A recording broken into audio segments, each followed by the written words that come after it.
ہمارا جو تعلیمی نظام ہے اس میں نمبر دیکھے جاتے ہیں، قابلیت نہیں. بہت سارے لوگوں کا یہ ماننا ہے اور بالکل درست ماننا ہے.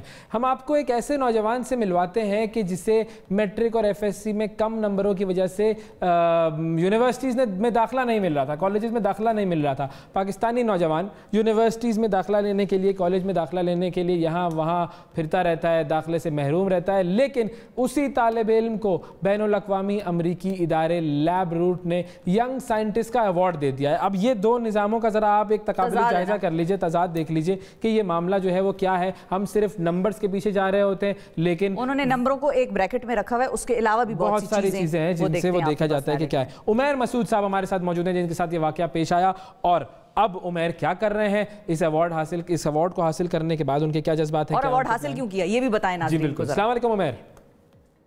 وعلیکم السلام. عمیر سب سے پہلے تو بہت بہت مبارک ہو آپ کو جو یہ ایوارڈ ملا. یہ بتائیے کہ جو آپ کو ایوارڈ ملا ہے، یہ جو آپ نے ریسرچ پیپرز لکھے تھے وہ کیا تھے اور کس وجہ سے یہ ملا ہے ایوارڈ؟ جی یہ میرے 2 ریسرچ پیپر تھے. جو میرا پہلا ریسرچ پیپر تھا کہ جو موروثی بیماریاں ہیں نا جینیٹک سے ریلیٹڈ، ان کو ہم جو ہے نا کم سے کم کاسٹ میں جو ہے نا وہ کیسے ڈیٹیکٹ کر سکتے ہیں. تو اس سے ریلیٹڈ میں نے اپنی چپ ڈیزائن کی. اب وہ جو چپ کی ٹوٹل قیمت ہے وہ 12,000 روپے ہے. وہ آپ کو جو ہے نا موروثی بیماریاں ڈیٹیکٹ کر کے دیتی ہے 12,000 روپے میں. ایک تو میرا یہ ریسرچ پیپر تھا جی. اور میرا جو دوسرا ریسرچ پیپر تھا وہ ڈی این اے ایڈیٹنگ کے اوپر تھا کہ آپ ڈی این اے کو چینج کر کے جو ہے نا وہ کیسے پھل پھول سبزیوں کے سائز کلر شیپ چینج کر سکتے ہیں. آپ جو ہے نا ڈی این اے کو چینج کر کے کینسر کو کیسے ٹریٹ کر سکتے ہیں. جن کا پینکریاس انسولین نہیں پروڈیوس کروا سکتا وہ کیسے اس کو ٹریٹ کر سکتے ہیں. تو یہ تھا میرا دوسرا ریسرچ پیپر. تو آپ کو بنیادی طور پر بائیو میں انٹرسٹ ہے؟ جی بالکل بائیو میں، بائیولوجی میں. اور جب آپ کے ایف ایس سی میں نمبر کم آئے تھے تو آپ ایڈمیشن کس سبجیکٹ میں لینا چاہ رہے تھے، اور یونیورسٹیوں نے جب آپ کو منع کیا وہ کون سا سبجیکٹ تھا جہاں آپ اپلائی کر رہے تھے؟ جی میں یونیورسٹیز کے اندر بائیو ٹیکنالوجی کے اندر اپلائی کر رہا تھا، لیکن یونیورسٹیز منع کر رہی تھیں کیونکہ میں ان کے کرائیٹیریا کے اوپر پورا نہیں کر رہا تھا. تو اس لیے وہ کہہ رہے تھے کہ بھائی آپ لے جائیں. کرائیٹیریا کیا تھا اور کتنی یونیورسٹیز پر آپ گئے جہاں سے آپ کو ریفیوز کیا گیا؟ جی ان کا کرائیٹیریا جو ہے نا وہ تھا کہ بھائی آپ کے جو ہے نا 1100 میں سے اتنے 1000 اتنے نمبر ہو، 900 اتنے نمبر ہو، 900 اتنے نمبر ہو میرے. اور جو ساتھ ساتھ جو ہے نا کیا کہتے ہیں این ٹی ایس ٹیسٹ میں اگر 100 نمبر کا ہے تو آپ کے 92 ہو. میرے 90 ٹیسٹ میں اتنے اچھے مارکس، ایف ایس سی میں اتنے اچھے مارکس. میں نے اسلام آباد کی جتنی یونیورسٹیز ہیں اور ایبٹ آباد میں جتنی یونیورسٹیز ہیں سب میں اپلائی کیا، سب میں ریجیکٹ کیا. اچھا تو پھر اس کے بعد پھر آپ نے کیا کیا؟ پھر میں نے اس کے بعد انٹرنیٹ کا رخ کر لیا.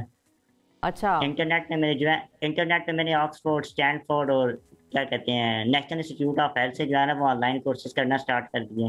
ان کورسز کے اینڈ پہ جو ہے نا ایک ریسرچ اسائنمنٹ ہوتی تھی، تو بس وہ کرتے کرتے میرے اندر جو ہے نا ریسرچ کی دلچسپی پیدا ہوئی.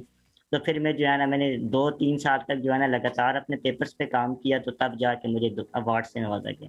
اچھا واہ واہ ماشاء اللہ زبردست. تو جب آپ کو اب آپ یونیورسٹی میں پڑھ رہے ہیں تو پھر یونیورسٹی میں داخلہ ملا کیسے؟ جی یونیورسٹی میں جو داخلہ ملا تو وہ تو آپ کو پتہ ہے یونیورسٹی والے ایک سیلف سیٹ ہوتی ہے اور ایک جو ہے نا میرٹ سیٹ ہوتی ہے. جی بالکل. تو سیلف سیٹ کے اوپر میں نے جو ہے نا وہ تھوڑی سی بھاری رقم دے کے تو تب ایڈمیشن.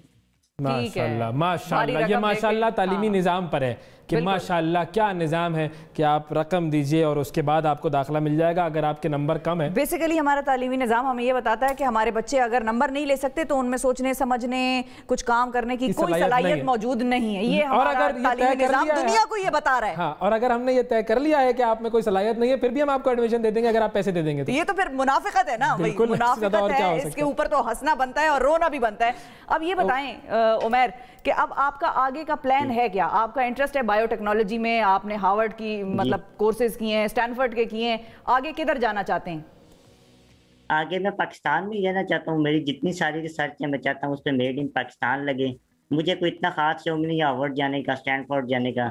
میں کہہ رہا ہوں کہ پہلے ایسے ہوتا ہے کہ پہلے یورپ کہتا ہے کہ ہم نے یہ کام کر لیا، سب سے پہلے وہ بات یہ کلیم کرتے ہیں. میں چاہتا ہوں کہ پاکستان بائیو ٹیکنالوجی کے اندر سب سے پہلے یہ بات کلیم کرے کہ بھائی اس بار ہم نے سب سے پہلے کیا ہے. واہ واہ کیا بات ہے. اچھا مجھے یہ بتائیے کہ جب آپ کو ایڈمیشن نہیں مل رہا تھا اور آپ کو ہر جگہ سے دروازے آپ پر بند کیے جا رہے تھے یونیورسٹیز پر، اس وقت آپ کے کیا جذبات تھے اور آپ کے گھر والوں کے اور دوستوں کے کیا جذبات تھے؟ وہ آپ سے کیا کہتے تھے لوگ؟